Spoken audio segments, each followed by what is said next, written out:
Remembering, Repeating, and Working Through, 1914. Freud. It seems to me not unnecessary to keep on reminding students of the far-reaching changes which psychoanalytic technique has undergone since its first beginnings. In its first phase, that of Breuer's catharsis, it consisted in bringing directly into focus the moment at which the symptom was formed, and in persistently endeavoring to reproduce the mental processes involved in that situation in order to direct their discharge along the path of conscious activity. Remembering and abreacting, with the help of the hypnotic state, were what was at that time aimed at. Next, when hypnosis had been given up, the task became one of discovering from the patient's free associations what he failed to remember. The resistance was to be circumvented by the work of interpretation and by making its results known to the patient.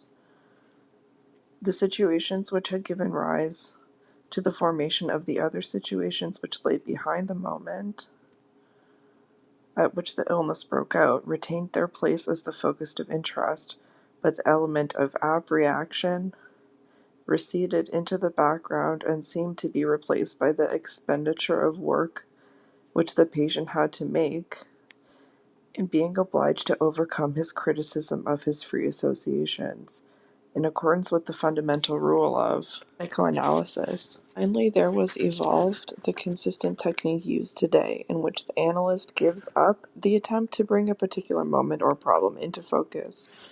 He contents himself with studying whatever is present for the time being on the surface of the patient's mind, and he employs the art of interpretation mainly for the purpose of recognizing the resistances which appear there, and making them conscious to the patient. From this there results a new sort of division of labor. The doctor uncovers the resistances which are unknown to the patient, when these have been got the better of. The patient often relates the forgotten situations and connections without any difficulty. The aim of these different techniques has, of course, remained the same. Descriptively speaking, it is to fill in gaps in memory. Dynamically speaking, it is to overcome resistances due to repression. We must still be grateful to the old hypnotic technique for having brought before us single psychical processes of analysis in an isolated or schematic form. Only this could have given us the courage ourselves to create more complicated situations in the analytic treatment and to keep them clear before us. In these hypnotic treatments, the process of remembering took a very simple form. The patient put himself back into an earlier situation, which he seemed never to confuse with the present one, and gave an account of the mental processes belonging to it, insofar as they had remained normal. He then added to this whatever was able to emerge as a result of transforming the processes that had at the time been unconscious into conscious ones. At this point I will interpolate a few remarks which every analyst has found confirmed in his observations. Forgetting impressions, scenes, or experiences nearly always reduces itself to shutting them off. When the patient talks about these forgotten things, he seldom fails to add, "As a matter of fact, I've always known it, only I've never thought of it." He often expresses disappointment at the fact that not enough things come into his head that he can call forgotten, that he has never thought of since they happened. Nevertheless, even this desire is fulfilled, especially in the case of conversion hysterias. Forgetting becomes still further restricted when we assess at their true value the screen memories which are so generally present. In some cases I have had an impression that the familiar childhood amnesia, which is theoretically so important to us, is completely counterbalanced by screen memories. Not only some, but all of what is essential from childhood has been retained in these memories. It is simply a question of knowing how to extract it out of them by analysis. They represent the forgotten years of childhood as adequately as the manifest content of a dream represents the dream thoughts. The other group of psychical processes, fantasies, processes of reference, emotional impulses, thought connections, which, as purely internal acts, can be contrasted with impressions and experiences, must, in their relation to forgetting and remembering, be considered separately.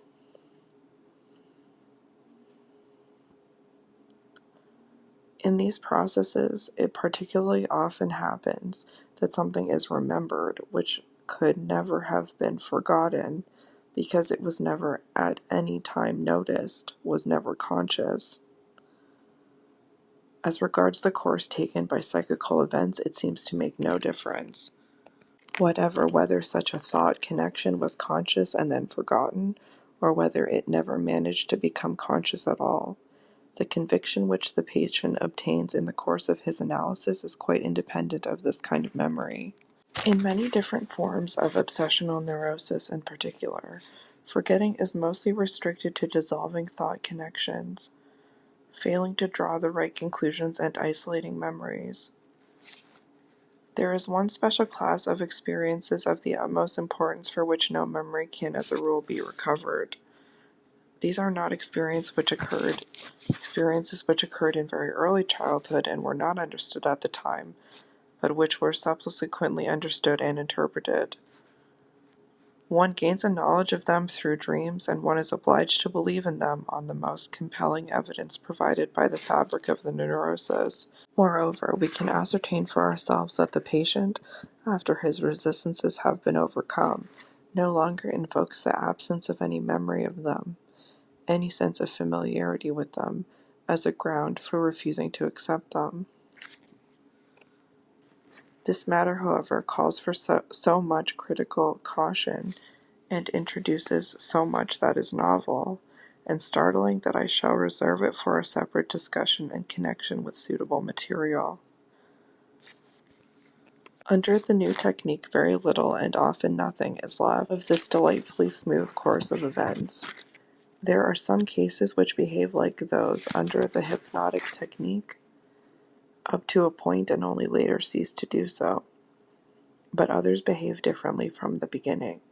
If we confine ourselves to this second type in order to bring out the difference, we may say that the patient does not remember anything of what he has forgotten and repressed, but acts it out. This had been made plain by Freud very much earlier in his postscript to his analysis of Dora, 1905e, page 19, where the topic of 119, where the topic of transference is under discussion. For instance, the patient does not say that he remembers that he used to be defiant and critical towards his parents' authority. Instead, he behaves in that way to the doctor. He does not remember how he came to a helpless and hopeless deadlock in his infantile sexual researches, but he produces a mass of confused dreams and associations, complains that he cannot succeed in anything, and asserts that he is fated never to carry through what he undertakes. He does not remember having been intensely ashamed of certain sexual activities and afraid of their being found out, but he makes it clear that he is ashamed of the treatment on which he is now embarked, and tries to keep it secret from everybody, and so on. Above all, the patient will begin his treatment with a repetition of this kind. When one has announced the fundamental rule of psychoanalysis to a patient, with an eventful life history and a long story of illness, and has then asked him to say what occurs to his mind, one expects him to pour out a flood of information. But often the first thing that happens is that he has nothing to say. He is silent and declares that nothing occurs to him. This, of course, is merely a repetition of a homosexual attitude which comes to the fore as a resistance against remembering anything. It's a homosexual attitude? As long as the patient is in the treatment, he cannot escape from this compulsion to repeat. And in the end, we must understand that this is his way of remembering. This seems to be the first appearance of the idea which, in a much more generalized form, was to play such an important part in Freud's later theory of the instincts. In its present clinical application, it reappears in the paper on the Uncanny, 1919, and is used, page 238, and is used as part of the evidence in support of the general thesis in Chapter 3 of Beyond the Pleasure Principle, 1920, page 18, where there is a reference back to the present paper. What interests us most of all is naturally the relation of this compulsion to repeat to the transference and to resistance. We soon perceive that the transference is itself only a piece of repetition. and that the repetition is a transference of the forgotten past not only onto the doctor, but also onto all the other aspects of the current situation. We must be prepared to find, therefore, that the patient yields to the compulsion to repeat, which now replaces the impulsion to remember, not only in his personal attitude to his doctor, but also in every other activity and relationship which may occupy his life at the time. If, for instance, he falls in love or undertakes a task or starts an enterprise during the treatment, the part played by resistance, too, is easily recognized. The greater the resistance, the more extensively will acting out, repetition, replace remembering.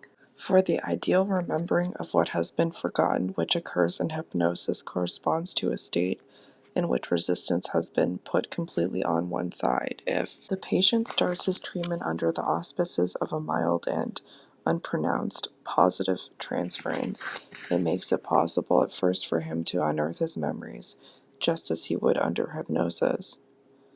And during this time, his pathological symptoms themselves are quiescent. But if, as the analysis proceeds, the transference becomes hostile or unduly intense, and therefore in need of repression, remembering at once gives way to acting out. From then onwards, the resistances determine the sequence of the material which is to be repeated. The patient brings out of the armory of the past the weapons with which he defends himself against the progress of the treatment, weapons which we must wrest from him one by one. We have learned that the patient repeats instead of remembering, and repeats under the conditions of resistance.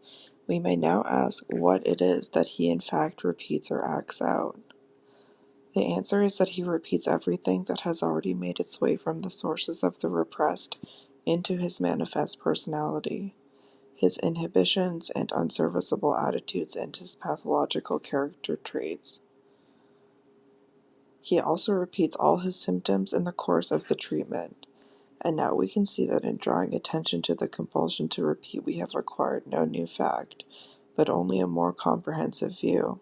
We have only made it clear to ourselves that the patient's state of being ill cannot cease with the beginning of his analysis, and that we must treat his illness, not as an event of the past, but as a present-day force. This state of illness is brought piece by piece within the field and range of operation of the treatment, and while the patient experiences it as something real and contemporary, we have to do our therapeutic work on it, which consists in a large measure in tracing it back to the past. Remembering as it was induced in hypothesis could not but give the impression of an experiment carried out in the laboratory. Repeating as it is induced in analytic treatment according to the newer technique, on the other hand, implies conjuring up a piece of real life, and for that reason it cannot always be harmless and unobjectionable. This consideration opens up the whole problem of what is so often unavoidable, deterioration during treatment. First and foremost, the initiation of the treatment in itself brings about a change in the patient's conscious attitude to his illness. He has usually been content with lamenting it, despising it as nonsensical, and underestimating its importance. For the rest, he has extended to its manifestations the ostrich-like policy of repression which he adopted towards its origins.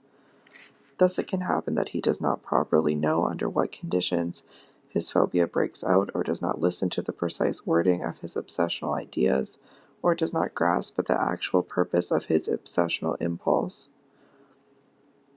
The treatment, of course, is not helped by this. He must find the courage to direct his attention to the phenomena of his illness. His illness itself must no longer seem to him contemptible, but must become an enemy worthy of his mettle, a piece of his personality, which has solid ground for its existence, and out of which things of value for his future life have to be derived.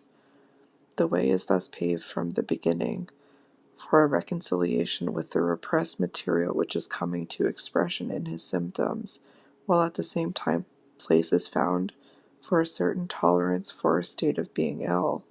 If this new attitude towards the illness intensifies the conflicts and brings to the fore symptoms which till then had indistinct, one can easily console the patient by pointing out that these are only necessary and temporary aggravations, and that one cannot overcome an enemy who is absent or not within range.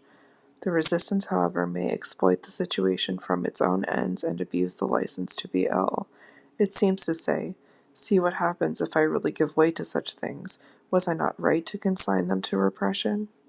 Young and childish people in particular are inclined to make the necessity imposed by the treatment for paying attention to their illness a welcome excuse for luxuriating in their symptoms.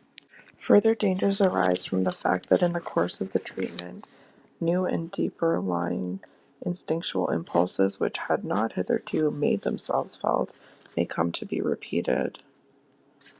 Finally, it is possible that the patient's actions outside the transference may do him temporary harm in his ordinary life, or even have been so chosen as permanently to invalidate his prospects of recovery. The tactics to be adopted by the physician in this situation are easily justified. For him, remembering in the old manner, reproduction in the psychical field, is the aim to which he adheres, even though he knows that such an aim cannot be achieved in the new technique. He is prepared for a perpetual struggle with his patient to keep in the psychical sphere all the impulses which the patient would like to direct into the motor sphere, and he celebrates it as a triumph for the treatment if he can bring it about, that something that the patient wishes to discharge in action is disposed of through the work of remembering.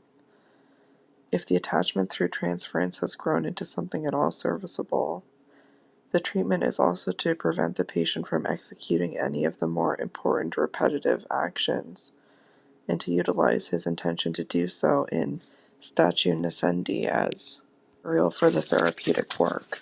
One best protects the patient from injuries brought about through carrying out one of his impulses by making him promise not to take any important decisions affecting his life during the time of his treatment, for instance, not to choose any profession or definitive love object, but to postpone all such plans until after his recovery. At the same time, one willingly leaves untouched as much of the patient's personal freedom as is compatible with these restrictions, nor does one hinder him from carrying out unimportant intentions, even if they are foolish. One does not forget that it is in fact only through his own experience and mishaps that a person learns sense. There are also people whom one cannot restrain from plunging into some quite undesirable project during the treatment who only afterwards become ready for, and accessible to, analysis. Occasionally, too, it is bound to happen that the untamed instincts assert themselves before there is time to put the reins of the transference on them, or that the bonds which attach the patient to the treatment are broken by him in a repetitive action. As an extreme example of this, I might cite the case of an elderly lady who had repeatedly fled from her house and her husband in a twilight state and gone no one knew where, without ever having become conscious of her motive for decamping in this way. She came to treatment with a marked affectionate transference, which grew in intensity with uncanny rapidity in the first few days. By the end of the week she had decamped from me too, before I had had time to say anything to her, which might have prevented this repetition. The main instrument, however, for curbing the patient's compulsion to repeat and for turning it into a motive for remembering, lies in the handling of the transference. We render the compulsion harmless and indeed useful by giving it the right to assert itself in a definite field. We admit it into the transference as a playground in which it is allowed to expand in almost complete freedom, and in which it is expected to display to us everything in the way of pathogenic instincts that is hidden in the patient's mind. Provided only that the patient shows compliance enough to respect the necessary conditions of the analysis, we regularly succeed in giving all the symptoms of the illness a new transference meaning, and in replacing his ordinary neurosis by a transference neurosis, of which he can be cured by the therapeutic work. The transference thus creates an intermediate region between illness and real life, through which the transition from one to the other is made. The new condition has taken over all the features of the illness, but it represents an artificial illness which is at every point accessible to our intervention.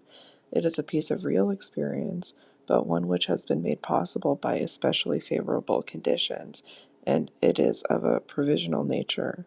From the repetitive actions From the repetitive reactions which are exhibited in the transference, we are led along the familiar paths to the awakening of the memories, which appear without difficulty, as it were, after the resistance has been overcome. I might break off at this point but for the title of this paper, which obliges me to discuss a further point in analytic technique. The first step in overcoming the resistances is made, as we know, by the analyst's uncovering the resistance, which is never recognized by the patient, and acquainting him with it. Now it seems that beginners in analytic practice are inclined to look on this introductory step as constituting the whole of their work. I have often been asked to advise upon cases in which the doctor complained that he had pointed out his resistance to the patient and that nevertheless no change had set in. Indeed, the resistance had become all the stronger, and the whole situation was more obscure than ever. The treatment seemed to make no headway. This gloomy foreboding always proved mistaken. The treatment was, as a rule, progressing most satisfactorily. The analyst had merely forgotten that giving the resistance a name could not result in its immediate cessation. One must allow the patient time to become more conversant with this resistance, with which he has now become acquainted, to work through it, to overcome it by continuing, in defiance of it, the analytic work according to the fundamental rule of analysis. Only when the resistance is at its height can the analyst, working in common with his patient, discover the repressed instinctual impulses which are feeding the resistance. And it is this kind of experience which convinces the patient of the existence and power of such impulses. The doctor has nothing else to do than to wait and let things take their course, a course which cannot be avoided nor always hastened. If he holds fast to this conviction, he will often be spared the illusion of having failed, when in fact he is conducting the treatment on the right lines. This working through of the resistances may in practice turn out to be an arduous task for the subject of the analysis and a trial of patience for the analyst. Nevertheless, it is a part of the which affects the greatest changes in the patient and which distinguishes analytic treatment from any kind of treatment by suggestion. From a theoretical point of view, one may correlate it with the abreacting of the quotas of affect strangulated by repression, and abreaction without which hypnotic treatment remained ineffective. The concept of working through introduced in the present paper is evidently related to the psychical inertia, which Freud discusses in several passages. Freud attributes the necessity of working through to the resistance of the unconscious, or of the id, a subject to which he returns in section 6 of Analysis Terminable and Interminable.